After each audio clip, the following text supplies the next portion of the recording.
తెలంగాణలో జాతీయ పార్టీల హవా కనిపిస్తుంటే ఆంధ్రాలో మాత్రం దానికి భిన్నంగా ప్రాంతీయ పార్టీల జోరే ఎక్కువగా ఉంది. రాబోయే ఎన్నికల్లో ఏపీలో వైసీపీ ప్రభంజనం సృష్టిస్తోందంటూ ఇటీవల టీఆర్ఎస్ వర్కింగ్ ప్రెసిడెంట్ కేటీఆర్ కూడా కామెంట్ చేశారు. టీడీపీకి ఓటమి తప్పదని, జనసేనాని పవన్ కళ్యాణ్ వల్ల చంద్రబాబుకు ఒరిగేదేమీ లేదని, నష్టమే జరుగుతుందని అన్నారు. అయితే ఇందులో నిజమెంత? సర్వేలు చెబుతున్నదేంటి?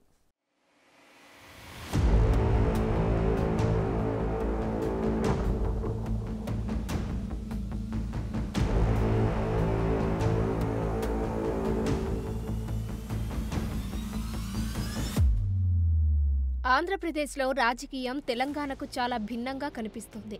అధికార వైసీపీ సిద్ధం సభలతో మోతమోగిస్తుంటే ప్రతిపక్ష టీడీపీ, జనసేన పార్టీలు బై బై జగన్ నినాదంతో పరుగులు పెడుతున్నాయి. ఇక్కడ బీజేపీ, కాంగ్రెస్ రెండు జాతీయ పార్టీల ఉనికి కాపాడుకోవడానికి నానా తంటాలు పడుతున్నాయి. మోడీ, అమిత్ షా ద్వయం విడుదల వారీగా ఏపీలో పర్యటించినప్పటికీ జనాలు వచ్చారే గాని ఓట్లు వస్తాయనే నమ్మకం లేదు. జాతీయ కాంగ్రెస్ జగన్ సోదరి షర్మిలను రంగంలోకి దింపినప్పటికీ ఆ పార్టీ అభ్యర్థులను వెతుక్కోవడానికి కష్టపడాల్సి వస్తుంది. ఇక ప్రతిపక్ష టీడీపీ, జనసేనతో కలిసిన బీజేపీ ఈసారైన ఏపీలో ఖాతా తెరవడానికి ప్రయత్నాలు చేస్తోంది.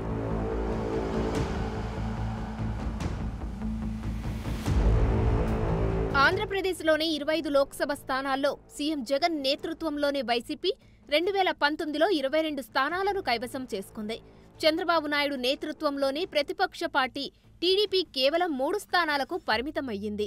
ఇక ఇప్పుడు రాబోయే లోక్సభ ఎన్నికల్లో కూడా ఈ రెండు పార్టీల మధ్య ఎక్కువగా ద్విముఖ పోటీ ఉంటుందని భావిస్తుండగా జగన్ సోదరి షర్మిల ఆంధ్ర కాంగ్రెస్లోకి ప్రవేశించడంతో ఎంతో కొంత ఓట్లు చీలే అవకాశం ఉందని అధికార, ప్రతిపక్షాలు కంగారు పడుతున్నాయి.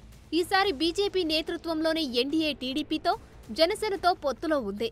గతంలో టీడీపీకి శాశ్వతంగా తలుపులు మూసేశామని బీజేపీ అగ్రనేత అమిత్ షా చెప్పినప్పటికీ ఇప్పుడు అది తప్ప వేరే దిక్కు కనిపించలేదు.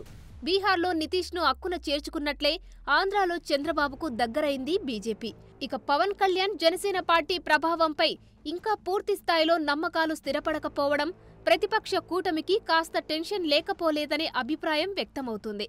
ఇక ఈ పొత్తుతో తెలుగు రాష్ట్రాల్లోకి అడుగుపెట్టాలని చూస్తున్న బీజేపీకి రాష్ట్రంలో ఎప్పుడు ఎన్నికలు జరిగినా బీజేపీ ఓటు బ్యాంకు టీడీపీకి అవకాశంగా మారుతుందనే ఆవేదన కూడా లేకపోలేదని విశ్లేషకులు చెబుతున్నారు.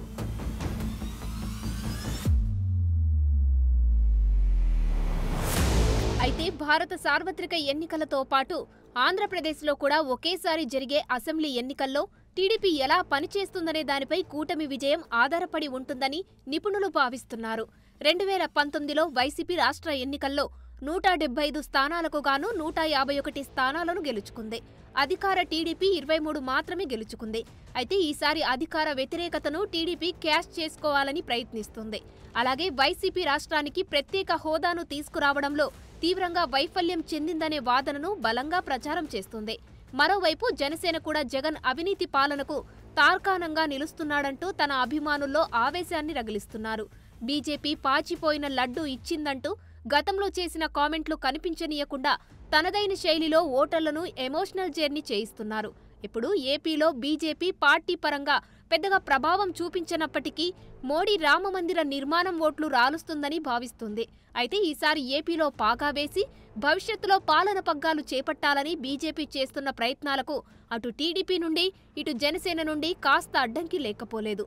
అయినా లోక్సభ స్థానాలే ప్రధానంగా బీజేపీ పొత్తులో ఫలితాల లెక్కలేసుకుంటుంది.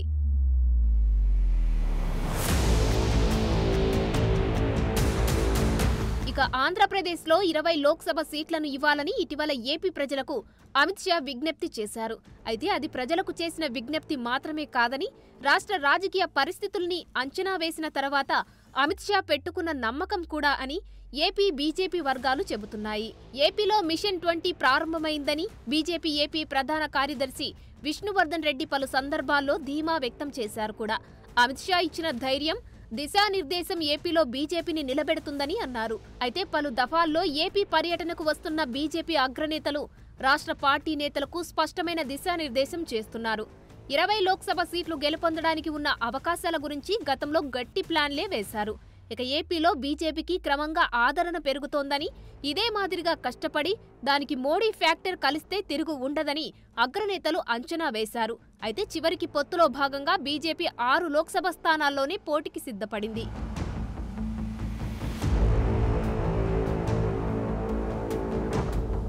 నిజానికి ఏపీ విభజన తర్వాత ప్రాంతీయ పార్టీలదే రాజ్యంగా ఉంది. అయితే ఏ పార్టీ వచ్చినా అభివృద్ధి కోసం కేంద్రం మీద ఆధారపడాల్సిన పరిస్థితి కనిపిస్తోంది. అలాంటప్పుడు కేంద్రంలో ఉండే బీజేపీ ప్రభుత్వమే ఏపీలో చక్రం తిప్పగలిగితే రాష్ట్రం మరింత అభివృద్ధి అవుతుందనే అభిప్రాయం ఓటర్లలో ఉందని బీజేపీ భావించింది. అందుకే బీజేపీ అగ్రనాయకత్వం ఏపీపై నమ్మకాన్ని సడలిపోనివ్వలేదనే విశ్లేషణలు ఉన్నాయి. కాకపోతే ఇతర రాష్ట్రాల్లో బీజేపీ వేరు, ఏపీలో బీజేపీ వేరు. అనేక ప్రతికూలతల మధ్య ఏపీ బీజేపీ కొట్టుమిట్టాడుతుంది. ప్రస్తుతం పొత్తులో కూడా రాష్ట్ర బీజేపీ సీనియర్ నేతలకు టికెట్ రాలేదనే కారణంతో అసంతృప్తులు పెరిగిపోయారు. ఎన్టీఆర్ కుమార్తె బీజేపీ రాష్ట్ర అధ్యక్షురాలు పురంధేశ్వరి ఆధ్వర్యంలో కరడుగట్టిన బీజేపీ నేతలకు అన్యాయం జరుగుతుందని ఆ పార్టీలో కొంతవర్గం విమర్శలు చేస్తుంది. మరోవైపు ఏ ఇతర పార్టీలకు స్పేస్ ఇవ్వకుండా టీడీపీ, వైసీపీ అనే 2 ప్రాంతీయ పార్టీలు మాత్రమే రాజకీయం చేస్తుండడం అటు బీజేపీకి ఇటు కాంగ్రెస్కు దూరడానికి కూడా స్థలం లేకుండా చేస్తున్నాయనే అభిప్రాయం ఉంది.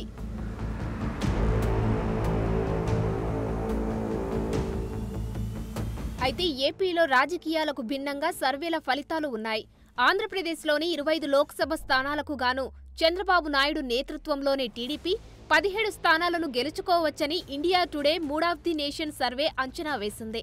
మరోవైపు అధికార వైఎస్ఆర్సీపీ ఈ ఎన్నికల్లో 8 లోక్సభ స్థానాలను గెలుచుకుంటుందని సర్వే వెల్లడించింది. పోల్ ప్రకారం రాష్ట్రంలో ఈ ఏడాది లోక్సభ ఎన్నికల్లో బీజేపీ నేతృత్వంలోని ఎన్డీఏ, ప్రతిపక్ష కూటమి ఇండియా ఒక్క సీటు కూడా గెలవదని సర్వే అంచనా వేసింది. Mood of the nation survey February 2024 edition అన్ని లోక్సభ స్థానాల్లోని 35,801 మంది ప్రతివాదుల సర్వే ఆధారంగా రూపొందించబడింది. ఈ సర్వే పోల్ 2023 డిసెంబర్ 15, 2024 జనవరి 28 మధ్య నిర్వహించారు. ఇందులో అధికార వైఎస్ఆర్ కాంగ్రెస్ పార్టీకి 41% ఓట్లు వస్తాయని అంచనా వేయగా టీడీపీకి 45% ఓట్లు వచ్చే అవకాశముందని తెలిపారు. మరోవైపు బీజేపీ నేతృత్వంలోని ఎన్డీఏకి 2%, ఇండియా కూటమికి 3% ఓట్లు వచ్చే అవకాశమున్నట్లు తెలుస్తోంది. ఇక 2019లో ఆంధ్రప్రదేశ్లో జరిగిన లోక్సభ ఎన్నికల్లో 25 లోక్సభ స్థానాలకు గాను 22 స్థానాలను గెలుచుకున్న వైసీపీ అఖండ విజయం సాధించింది. అప్పుడు బీజేపీ, కాంగ్రెస్ వంటి జాతీయ పార్టీలు ఏపీ ఒక్క సీటు కూడా గెలవలేదు.